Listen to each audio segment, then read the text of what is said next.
Hello to my network.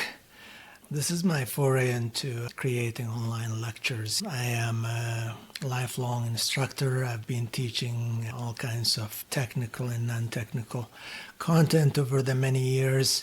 I'm an MCT, that is Microsoft Certified Trainer. I've been teaching everything from end users to developers to architecture and everything in between. And my intention here is to cover a whole bunch of topics. I thought the one I use every day and I've been talking about in conferences and community events and so on is Microsoft 365, and in particular I'm excited about Microsoft Loop. There are probably tons of material out there on YouTube and other channels, but I use it every day and I use it in so many different ways that I thought I may have some to add here. Hopefully you take something away from this interaction. I'm going to start with Microsoft 365 first, and that is space that has been changing on an ongoing basis. Let's start by looking just at the URL there. You can see that it has transformed into m365.cloud.microsoft. A lot of the M365 components have been gradually migrating from the different URLs that they had into the top level domain here. You can see we don't have Microsoft.com anymore. It's actually just .Microsoft, and everything is under cloud here. So that's something worth noting. I hope they don't change it one more time, but that's essentially something to keep an eye on. And then on the left-hand side here, you will see that we've got a bunch of apps. This is customizable, and I have customized it. As you can see, there's the apps button under which I have OneNote, Loop, Teams, my Outlook, and my admin center. Because I'm an administrator, you may not see this unless you have admin rights to your tenant. So apps here, you can see if you click on it, you get a bunch of apps, the standard Excel, Word, etc. And then depending on your settings, if you have a managed device that you're running on, you probably have predefined set of apps that your organization allows you to access, and that would be a limiting factor on how much you see over here. So those are the apps. So from here you can simply come and either click on it to open it, or you can pin it, which will add it on the left hand side here, and you can organize these by going up and down. You simply drag this up and it's gonna move level up, or however many levels you decide to drag it. It's just a matter of preference and prioritizing, and that can be a bit challenging. You can obviously zoom out in your browser, and that will allow you to see more, or zoom in and you'll see less, and then you have to scroll down to see the things you just added, and unpinning it will obviously remove it from there. Happenstance, I clicked on Clipchamp and Loop are those apps that sit on top of what we call Microsoft SharePoint embedded, if that matters to you. But the content of Loop, which I'm going to be spending the next little while talking about, is stored in SharePoint Embedded, which is a new partition that they created in addition to the traditional SharePoint, on top of which Microsoft Teams and the SharePoint web app sits, and also OneDrive is another partition. And now we have a third partition that we call SharePoint Embedded, into which they shove all the Loop components, and I'm going to be discussing that a bit more down the road. First things first, let's take a look at Loop. What is Loop? You may have heard about Loop a lot, or not a lot, depending on what circles you walk in, but I'm going to step back here a little bit and show you Loop from an end user perspective. It is actually in your face every day, whether you know it or not. So I'm going to skip over to Microsoft Teams, which is something you probably all use in your daily interactions. And in Microsoft Teams, you will notice that when you start a new chat, down here, there's something called Loop components. And if you click on that, you end up getting this nice little plugin that has a whole bunch of things that hopefully by the end of the series, it is going to be a series because there's a whole lot to cover in this Microsoft Loop as a product, which I'm really excited about. And I'm going to spend a lot of time maybe going over some of the same things again, simply because it makes sense. But what you will notice here is, as you can read probably, share ideas in loop, blah, blah, add content, and also mention people. So if I go here, this is test, and I am going to go ahead down here and put the @ and you can see it shows all the people that are in my organization. It also shows other stuff like components coming from Microsoft Word, etc. So you can actually insert files inside of this component. So if I were to go plug in this, for example, in here, you can see that I will put in a link to an Outlook calendar event that I attended a while back, and this happened to be in my calendar. Another thing you can do in Loop is if you hit /, as you can see, you will be able to add a whole bunch of things, and this is really the key. Literally, that's the key to opening up this whole universe of pluggable components that you can insert in here. And as you can see, as I scroll through, there's a whole bunch of stuff that you can choose from. For example, a task list. This essentially puts in a component in here that is stored within Planner, which is another Microsoft product that's awesome that you can use in order to organize tasks and so on, assign them to your team or to yourself. I use it all the time to assign tasks to myself. Things like callouts, things like code, Mermaid, I'm really excited about, and I'm going to spend probably a session or two just on Mermaid because it's a fascinating tool. If you're a developer, you probably use Mermaid.js, and that's what it's based on. So there's a Loop and how it's, as I said, in your face within Teams. The other product that has Teams prominently featured is Outlook, the one we can't live without, obviously, the primary productivity tool for communications. If you pop that out when you create a new message, you probably noticed what I'm doing there. So I'm just gonna stick to creating a new message here.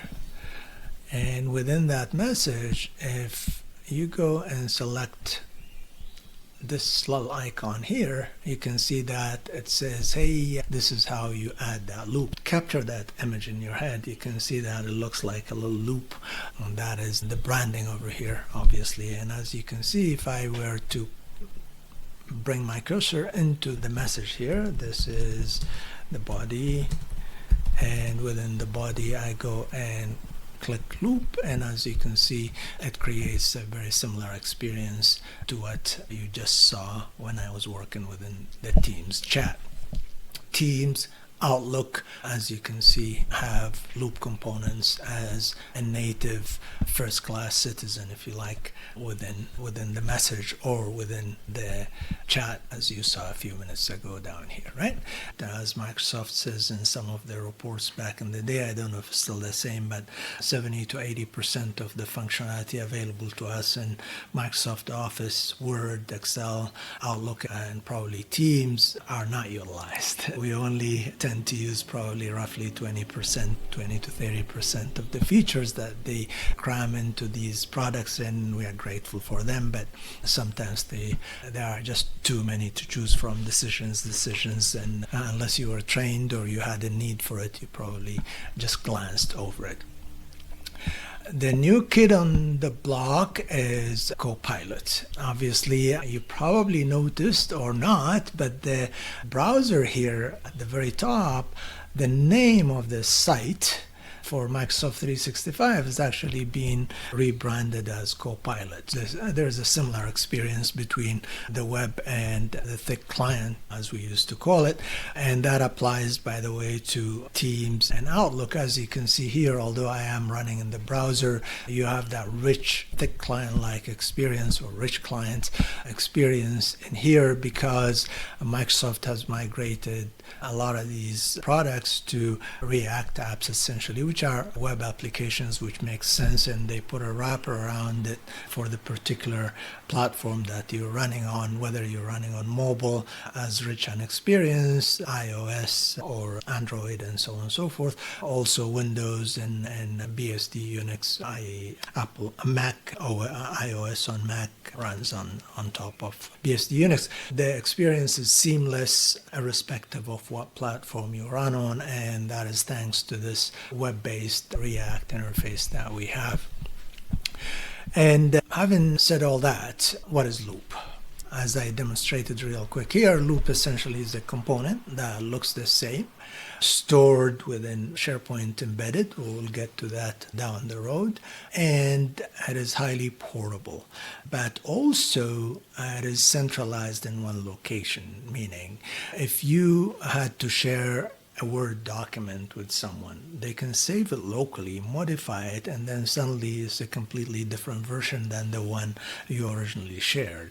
Even if you use the new best practices with Microsoft, let's say Outlook, where when you insert an attachment, basically you have multiple options. One of them happen to be OneDrive, and that is where people should actually store items and share them from there. That way there is some level of version control, but still there is some level of control on using this approach.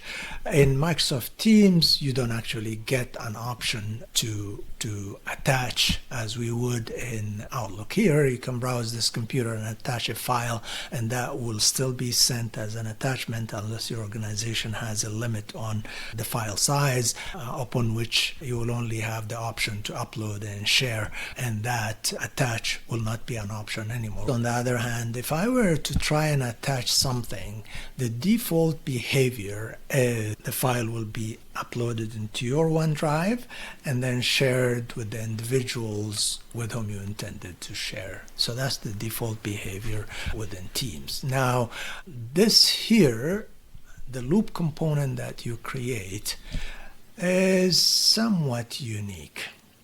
Meaning, if you started the loop component within a chat, a direct message with someone, then that will be created again and stored in SPE, SharePoint Embedded, under the hood, but there's a piece of it, the definition of that file will be stored within your OneDrive, just like your Word or PDF or an Excel sheet.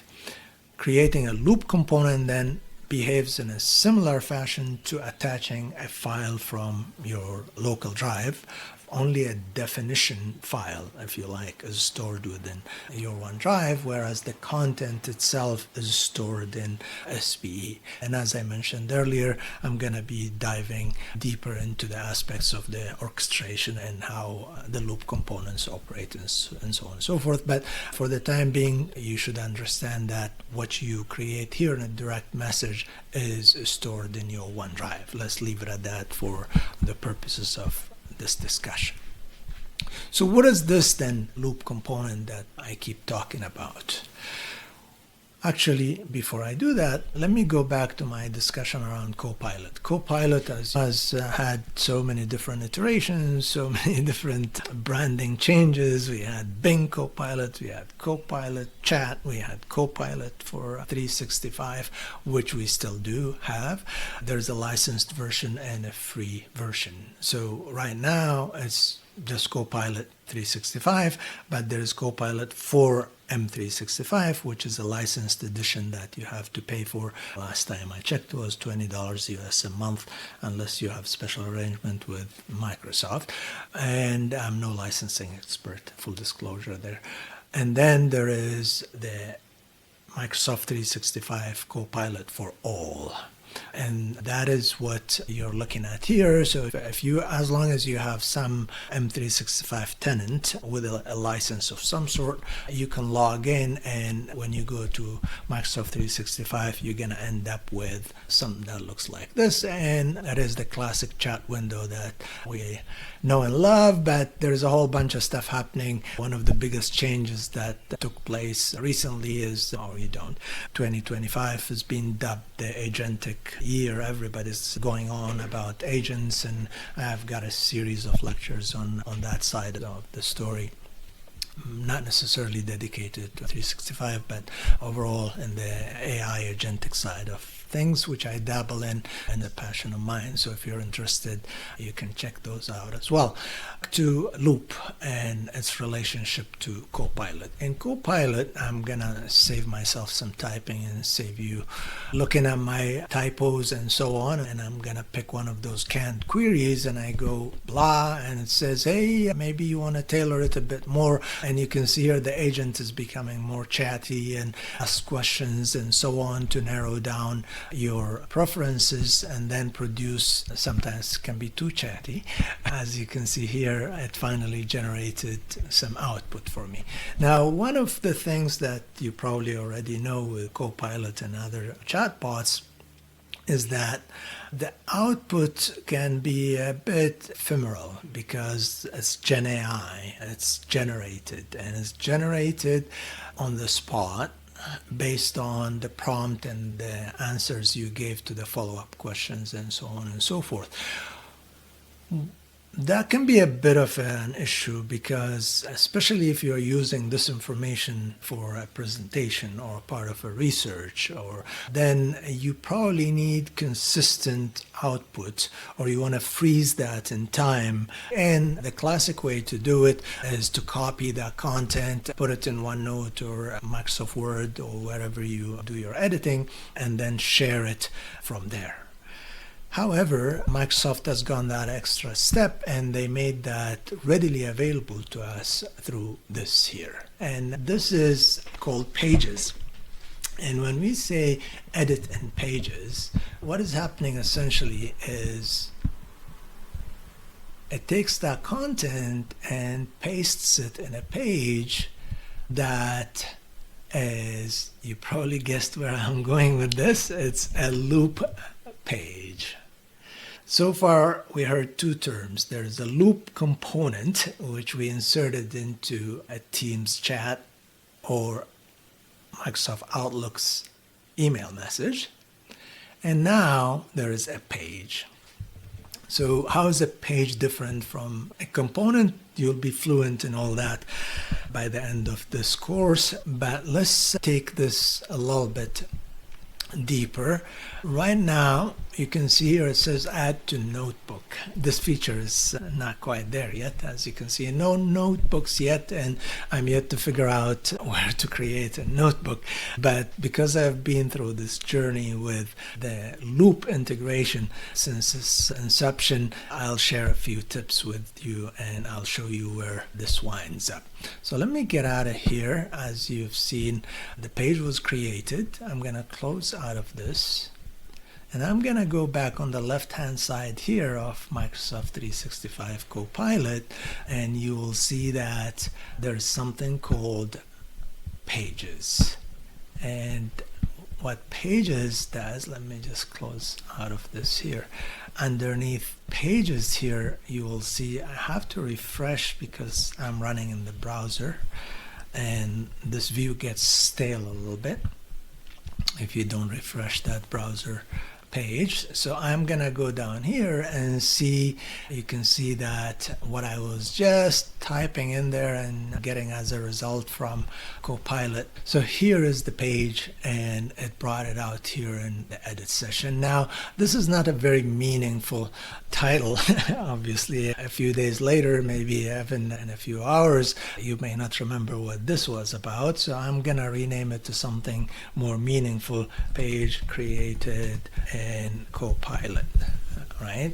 And I'm gonna give it a number 0 here just to designate it as such, and that is automatically saved in Microsoft Loop for us, right?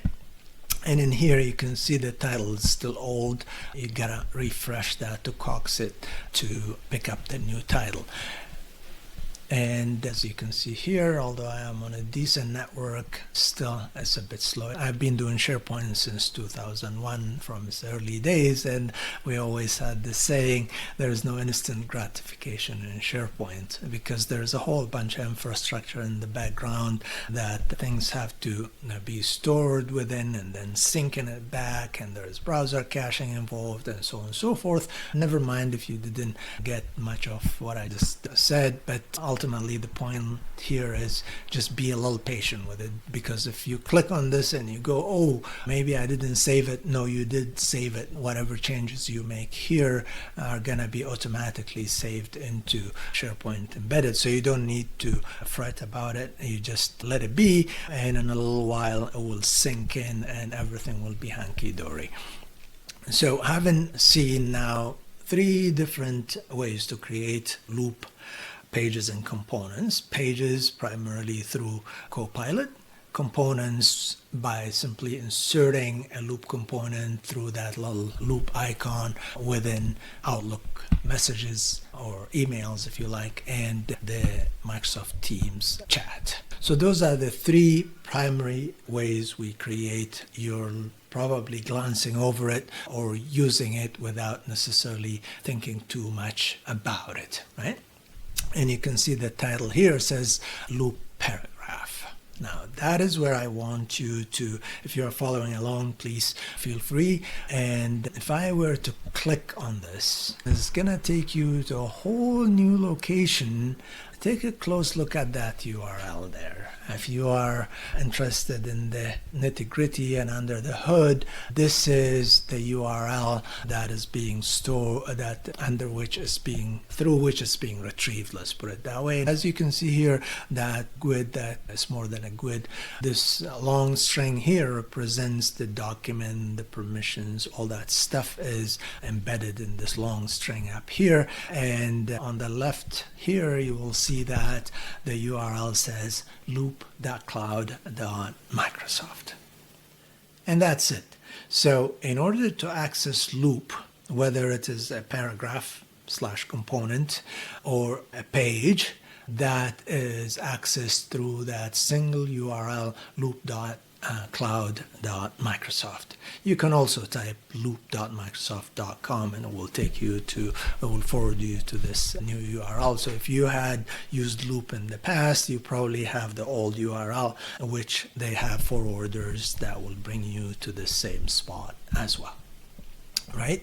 On the left hand side here, you will see that there is a navigation bar. You're probably familiar with this already by now. Copilot and all other products have the same sort of navigation. If you come from a SharePoint background, then we used to call this the quick nav or the left nav, which is being adopted across the board throughout Microsoft 365 stack.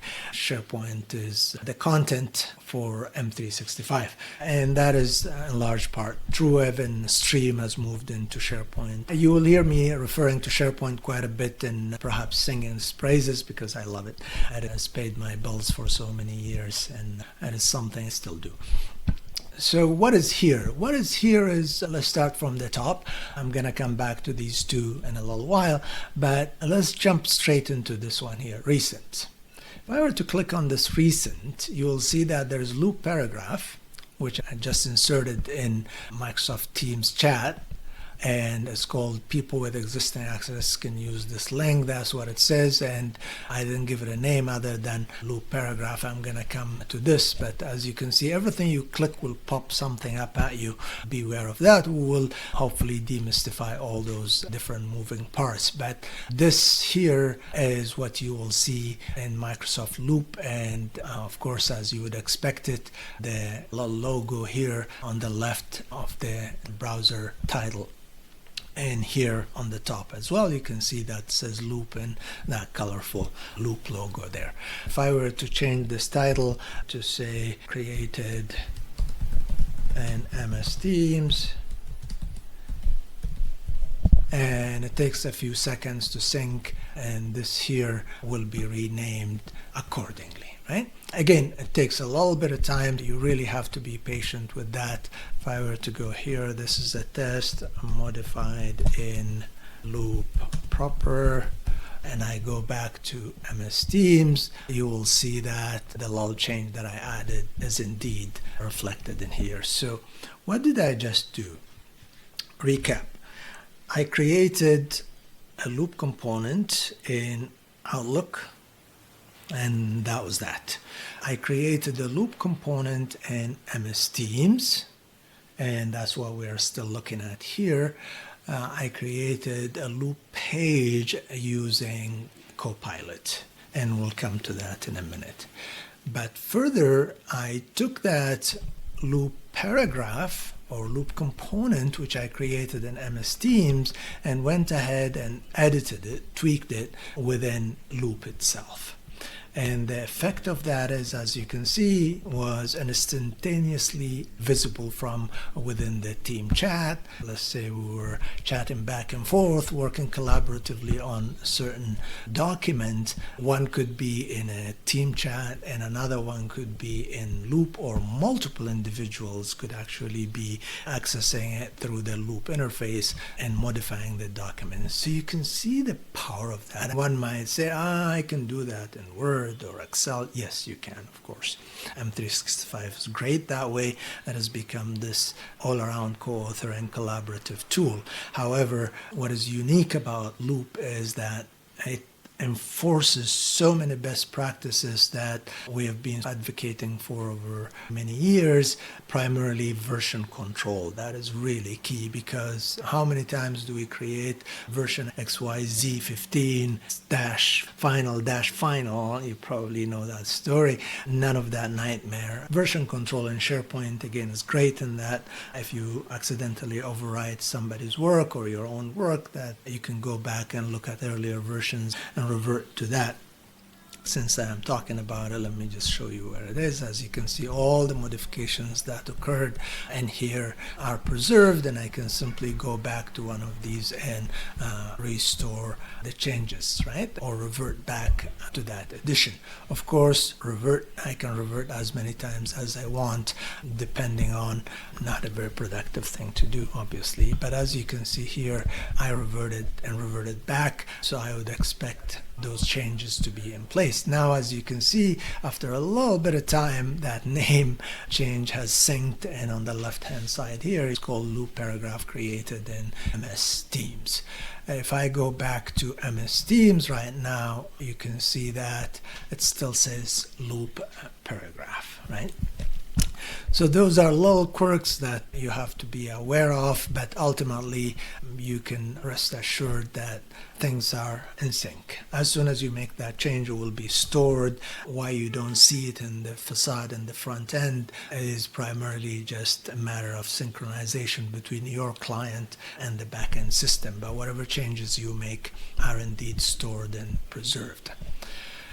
The places you can create MS Loop components and pages are primarily Outlook and MS Teams. There are several others, of course, MS Loop, Microsoft Loop itself, as you will see shortly, but you've seen me edit within. And then there is the indirect creation of pages that happens via Copilot. Whether you have Copilot, the free edition, or you have Copilot, the paid edition for 365, they both create pages, and those pages will be surfaced over here. I mentioned that in Copilot, when you go to Pages and you open that page, and you can see here, if I were to refresh, you would expect that name to be fixed by now. You can see it said page created in Copilot 0, right? And that's the name that I gave it after I renamed it in Microsoft Copilot over here. So I'm going to go back to Pages. You can see that page created in Copilot 0. When you rename a page to something that's meaningful, it will hopefully trigger in your memory, what is this about? Or you just open it and you go ahead and check its content, right? Two different interfaces for Pages then. One is the Copilot, where you can still edit it and make amendments and so on and so forth. Added in Copilot.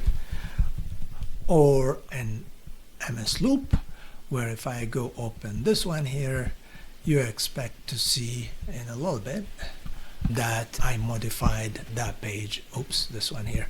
I modified that page there as well. As you can see here, added in Copilot surfaced immediately within MS Loop. So the takeaway here is that multiple user interfaces to modify the same components, changes more or less reflected instantaneously. Some will take a bit longer than others, but in MS Loop, the changes will always be centralized and pooled in that location, and you expect to see them almost instantaneously. Imagine if you were a team of 3, 4, 10 people, and as we all know, post-COVID, a lot of us work on different schedules. We hardly meet in person, and collaboration in a virtual environment is an absolute make it or break it for businesses, right? And as you can see here, Loop is essential in facilitating that, furthermore in enforcing a lot of the best practices and saving us a lot of grief in the process. You probably dealt with version control issues over time. But what really excites me about Loop, as I'm going to elucidate over the next few sessions, is this. And this list is growing. A year and a half ago, when this was in its early days, and there was hardly anything in here, it was limited, and this list is growing as integrations with external products go hand in hand with the enhancements in the product itself. And what I mean is a lot of these options here on the left and on the right did not exist in the last little while. You can obviously go and check out the roadmap to see what rich features Microsoft is working on to further enhance this amazing product that we call Microsoft Loop. I'm going to take a break at this point here, and we will pick up from where we left off in the next session. If you enjoyed this content, you learned a thing or two, please leave me a note, leave me a thank you, a thumbs up, whatever it is that we do these days. But ultimately, what drives me to share this is just the passion to share, and being a lifelong teacher, I like to teach, and it makes my day when I learn something new, irrespective of what is the subject, really. And I hope you enjoyed it again, and thank you, and I'll see you very soon.